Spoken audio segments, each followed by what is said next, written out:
Hello friends, स्वागत है आपका अपने चैनल माध्यमिक अकेडमी 2.0 पर। तो आज मैं आपके लिए क्लास 10th में केमिस्ट्री में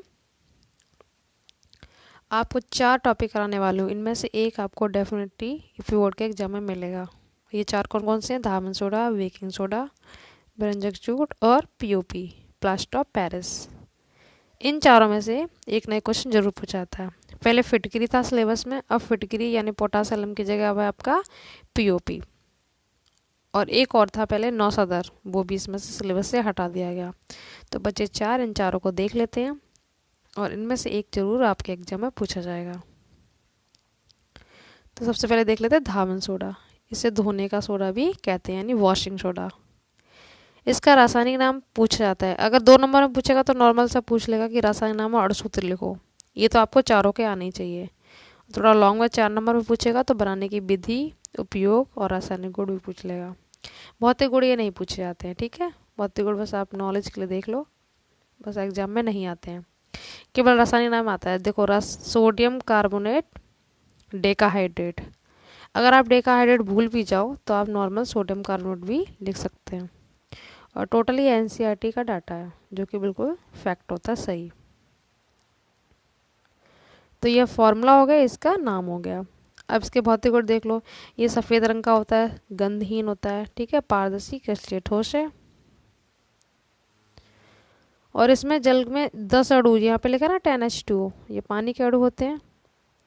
इसमें शुष्क वायु में खुला छोड़ने पर इसके 9 अणु को ये त्याग देता है। ये इसकी क्वालिटी, ये कभी पूछे नहीं जाते, बस आप नॉलेज के लिए कर लो। बस ये मोस्ट इंपॉर्टेंट है, नाम, अणुसूत्र और ये बनाने की विधि। यहाँ पे बनाने की विधि दे नहीं रखी है, यहाँ पे मिसप्रिंट हो रहा है, मैं आपको यहाँ पे बता देती हूँ। बनाने की विधि कैसे करेंगे, आप फॉर्मूले से ही कर लो सेम, यही आपको लिखना है। Na2CO3 यानी सोडियम कार्बोनेट, Na2CO3। ये भी कैसे बनते हैं आप देख लो ना, ये बैलेंसी से बनते हैं। ये किसी अलग वीडियो में ले लेंगे, नहीं इसमें तो कन्फ्यूज आओगे। प्लस क्या लेना है हमें, 10H2, क्योंकि हमें 10 चाहिए यहाँ पे। अब इसको आप एरो लगा के आराम से बना दो। यही जो हमें चाहिए, सोडियम कार्बोनेट का फॉर्मूला यही मिल गया। ये 10H2, यहाँ पे डॉट लगा के ऐसे पॉइंट 10H2, ये आगे बनाने की विधि हो गई। आप हिंदी ना लिख पाओ तो आप नॉर्मल बस रिएक्शंस लिख दो, इससे आपको पूरा नंबर मिल जाएगा। कैसे रिएक्शन लिखोगे, सोडियम कार्बोनेट प्लस 10H2O, ठीक है। इसके बाद एरो लगाना, एरो लगा के आप यहाँ पे लिख देंगे पूरा सोडियम कार्बोनेट का फॉर्मूला। बस यहाँ पे प्लस की जगह पे पॉइंट लग देना, 10H2O हो जाएगा, बन गई हमारा सोडियम कार्बोनेट।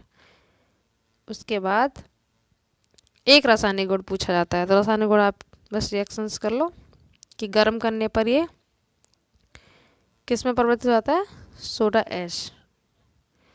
इतना आप ना कर पाओ तो बस आप इतना कर लो रिएक्शंस। यही जो आप ये बनेगा ना, हमारा भी बन के आया, इसी को दोबारा से वायु में खुला छोड़ देंगे। तभी बोला ना कि यहाँ पे 9 अणु को त्याग देता है, तो 9H2 अलग निकल जाएंगे और एक H2 यहाँ पे रह जाएगा, तो टोटल हो गए। रासायनिक गुण आप ऊष्मा का प्रवाह में रखोगे, हीट, खुला छोड़ेंगे, वायु में छोड़ दिया तो ठीक है। इसमें क्या करेगा कि 9 अणु यहाँ बाहर निकल जाएंगे और एक इसमें लग जाएगा, Na2CO3.H2O, इसी को बोलते हैं, ये लिखा है ना soda S, sodium carbonate monohydrate. Mono का अच्छा मतलब क्या होता है कि एक हाइड्रोजन यहाँ पे है, और डाई हम कब लगाते हैं, जब 2 हों, ठीक है, याद रखना। ये हो गया सिंपल सा नाम, अणुसूत्र, बनाने की विधि आपको बताई दी है। बस इसी में प्लस लगा दो, यहाँ पे ये बन जाएगा। और इसी को दोबारा से यहाँ पे वायु में खुला छोड़ दो, 9 अणु यहाँ पे अलग निकल जाएंगे, एक रह जाता है, जैसा कि यहाँ पे लिखा हुआ है।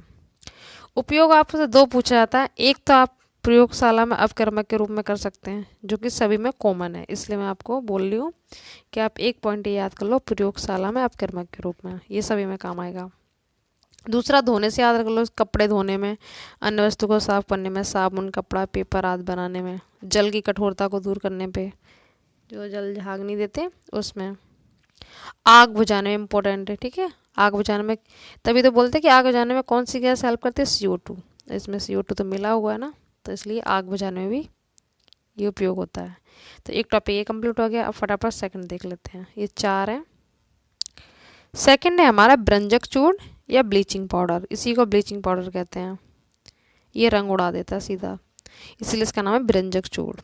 इसका नाम 2 हैं, आप बस एक याद रखो, कौन सा, एक तो है कैल्शियम क्लोरो हाइपोक्लोराइड और एक है आपका कैल्शियम ऑक्सीक्लोराइड। तो ये सिंपल है, क्यों? क्योंकि इससे आपको फॉर्मूला भी याद हो जाएगा, रटना नहीं कुछ भी। देखो Ca कैल्शियम, O से ऑक्सी और क्लोराइड Cl2, बस हो गया याद। ये इसका अणुसूत्र पूछे तो ये लिख देना कैल्शियम ऑक्सी क्लोराइड, और हिंदी में रासायनिक नाम ऐसे लिख देना, हिंदी में कैल्शियम ऑक्सी क्लोराइड। ये हाइपोक्लोराइड आप भूल जाओ नहीं तो कन्फ्यूज जाओगे। कैल्शियम ऑक्सी क्लोराइड, ये इसका अणुसूत्र हो गया। अब देख लेते बनाने की विधि। एक में टाइम लगेगा, बाकी प्रोसेस सब सेम है। इससे पहले मैंने आपको केमिस्ट्री का पेपर सॉल्यूशन करवाया था, उसमें भी बनाने की विधि बताई थी। अगर आपने वो देखा ना हो तो डिस्क्रिप्शन में लिंक दे रखा है, मैंने हिंदी इंग्लिश सभी के डाल रखे हैं, प्ले लिस्ट भी बनी हुई है। तो आपको क्या करना कि बुझे हुए चूने पे, एक तो होता है बिना बुझा हुआ, तो ये होता है CaO, और जो बुझा हुआ होता है वो होता है COH का होल ट्वाइस, ठीक है। इस पे हमें क्लोरीन की क्रिया करानी है, प्लस क्लोरीन। थोड़ा मैं बड़ा लिख देती हूँ, यहाँ पे छोटा दिख रहा है, तो इससे हमें यही मिल जाएगा क्या, CaOCl2, ये बना देंगे CaOCl2, ठीक है, और H2O बाहर निकल जाएगा। ये होगी इसकी बनने की विधि। आप हिंदी में लिखना चाहो तो ऐसे लिखेंगे, जब शुष्क बुझे हुए चूने पर क्लोरीन की अपक्रिया कराते हैं तो भ्रंजक चूर्ण बनता है, अपनी भाषा में। ऐसे उसमें लिखना था कि जब सोडियम कार्बन क्रिया कराते हैं तो धावन सोडा बनता है। इस तरह से आप हिंदी में लिख सकते हैं। गुड़ कभी पूछे नहीं जाते हैं, बस आप इसके ये देख लो। भौतिक गुण में क्या कि हल्के पीले रंग का होता है, ये क्लोरीन की तीखी गंध आती है, इसीलिए तो यहाँ पे इसमें क्लोरीन है ना। और ये जलीय विलयन का दूधिया होता है, ठीक है। अगर इसे थोड़ा सा पानी में डालोगे तो एकदम से वाइट कर देता है उसको। ये एग्जाम में नहीं आते हैं, बस नॉलेज के लिए कर लो। ऊष्मा का प्रभाव, ये इसका रासायनिक गुण है। इसका जस्ट उल्टा कर दो आप तो ये बन जाएगा, ये इसका रासायनिक गुण हो जाएगा, ठीक है। इसको उल्टा लिख दो, बस इसको इधर लिख दो, CaOCl2 की क्रिया पानी से करा दी तो दोबारा से यही बन जाएगा, बुझा हुआ चूना। इसका उल्टा कर दो जस्ट, इसका वही रासायनिक गुण हो जाएगा, प्लस Cl2, बस, ठीक है। अब देख लेते हैं उपयोग। ये मत करो इससे कन्फ्यूज, बस इसी से आप उल्टा कर लेना। कपड़े धोने में अन्य वस्तु, ये वाला, ये तो उसी के उपयोग आ गए, इसमें ये वाले उपयोग नहीं आएंगे, ठीक है। ये धावन सोडा के हैं, इसका उपयोग आप लिख लेना क्लोरोफॉर्म बनाने में, ठीक है। जल को साफ करने में भी कर सकते हैं, और कपड़े पेपर इनका रंग उड़ाने में, फूलों का भी रंग उड़ाने में भी इसका यूज करते हैं। ये हो गया। और एक तो आपका प्रयोगशाला में अपकर्मक के रूप में, ये भी कर सकते हैं प्रयोगशाला में अपकर्मक के रूप में, ठीक है। ये हो गया। ये आपके हैं धावन सोडा वाले, ये नहीं करने हैं, तो ये हो गया। अब थर्ड देख लेते हैं, प्लास्टर ऑफ पेरिस। थर्ड देखो, थर्ड में हमें क्या देखना है, प्लास्टर ऑफ पेरिस। इसका समान नाम तो प्लास्टर ऑफ पेरिस है, इसे POP भी कहते हैं, POP, ठीक है। और इसका नाम क्या है, कैल्शियम सल्फेट हेमीहाइड्रेट।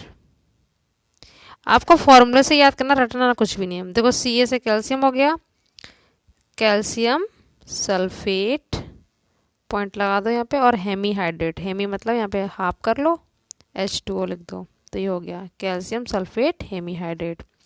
ये इसका रासायनिक नाम हो गया, अणुसूत्र बता ही दिया, ये अणुसूत्र है, और हिंदी में कैल्शियम सल्फेट हेमीहाइड्रेट, ठीक है। अब इसकी बनाने की विधि सेम ये लिख देना कि कैल्शियम सल्फेट डाइहाइड्रेट को जब 120 डिग्री सेल्सियस पर गर्म करते हैं तो प्लास्टर ऑफ पेरिस बनता है, अपनी भाषा में। इसको जिप्सम भी कहते हैं, जो सीमेंट होता है ना, जैसे उसमें पानी डालते हैं उतना जितना उतना ही मजबूत होता है, ऐसे इसमें सेम। जब हाथ वगैरह की फ्रैक्चर हो जाता है तो उस पर जो प्लास्टर चढ़ाया जाता है वो यही होता है, जितना पानी डालो उतना ही कड़क होता जाता है, इसे जिप्सम भी कहते हैं, ठीक है। ये तो कैल्शियम सल्फेट और 2H2 ले लें, इसे 120 पे गर्म किया तो ये हमारा बन गया प्लास्टर ऑफ पेरिस, और प्लस 3/2 H2O, पानी के अणु निकलेंगे 3/2 H2O, ये बन गया।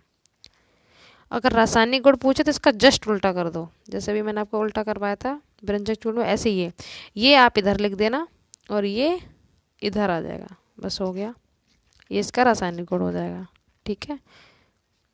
भौतिक गुण में क्या, ये सफ़ेद रंग का होता है और ये जल में अवलय होता है, मतलब घुलता नहीं है, इसको याद रखना। सफ़ेद रंग का आपने अच्छे से देखा भी होगा। ये हो गया। फटाफट इसके उपयोग देख लेते हैं।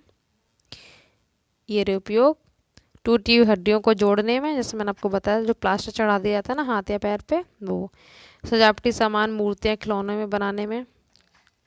दंत चिकित्सा में भी यूज होता है, दीवार को चिकना बनाने में भी यूज करते हैं इसको। अग्निरोधक पदार्थ में भी। 2 याद कर लो बस, बहुत हैं। खिलौने, मूर्तियाँ बनाने में और टूटी हुई हड्डियों में प्लास्टर चढ़ाने के रूप में। और प्रयोगशाला वाला तो कर ही सकते हैं हम। अब लास्ट टॉपिक बचा हमारा बेकिंग सोडा। बेकिंग सोडा में और धावन सोडा में बहुत कन्फ्यूज होते हैं। धावन से याद रखना धोना, और बेकिंग सोडा को ही खाने का सोडा कहते हैं। बेकिंग पाउडर अलग है और बेकिंग सोडा अलग है। जो बेकिंग पाउडर होता है वो केक वगैरह बनाने में यूज करते हैं।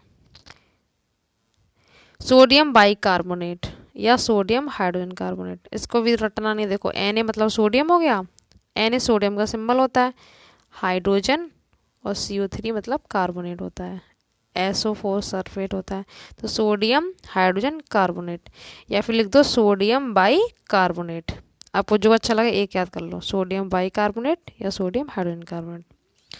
बनाने की विधि आपको कुछ नहीं करना, ये हिंदी आप इसी से बना के लिख लेंगे कि जब यहाँ पे 3 और आएगा, जब सोडियम कार्बोनेट को पानी और CO2 के साथ गर्म करते हैं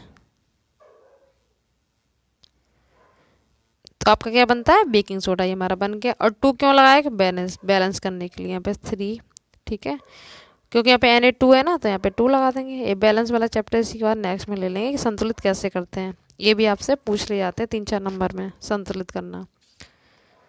तो कैसे बनाओगे, Na2CO3 plus H2O plus CO2, इससे हमारा बन गया NaHCO3, सोडियम बाइकार्बोनेट। बैलेंस के लिए यहाँ पे 2 लगा देंगे, बस ये हो गया। भौतिक गुण ये श्वेत क्रिस्टलीय ठोस होता है, जल में अल्प विलय होता है, इसका विलयन क्षारीय होता है। उपयोग, इससे बेकिंग पाउडर बनता है, ठीक है। अग्निशामक यंत्रों में भी इसका यूज हो जाता है, और प्रयोगशाला में ये तो आप कर भी सकते हैं, और एंटीसेप्टिक के भी रूप में इसका यूज होता है। बेकिंग पाउडर और ये सेम ही होते हैं, बस थोड़ा थोड़ा सा चेंज है। तो इस तरह से चारों मोस्ट इंपॉर्टेंट है, इसमें से आपको एक डेफिनेटली यूपी बोर्ड के एग्जाम में मिलेगा। और जो भी एग्जाम आप करते हो उसमें ये फॉर्मूले जरूर पूछे जाते हैं। किसी भी कॉम्पिटेटिव एग्जाम की तैयारी करो उसमें भी ये पूछ लिए जाते हैं, तो आपको अच्छे से आना चाहिए। बाकी मैंने जो डाल रखे हैं सोल्यूशन वो भी आप प्लेलिस्ट में जाके देख सकते हैं। और जितना हो सके वीडियो को शेयर करिए और चैनल को सब्सक्राइब कर लीजिए। Thank you so much.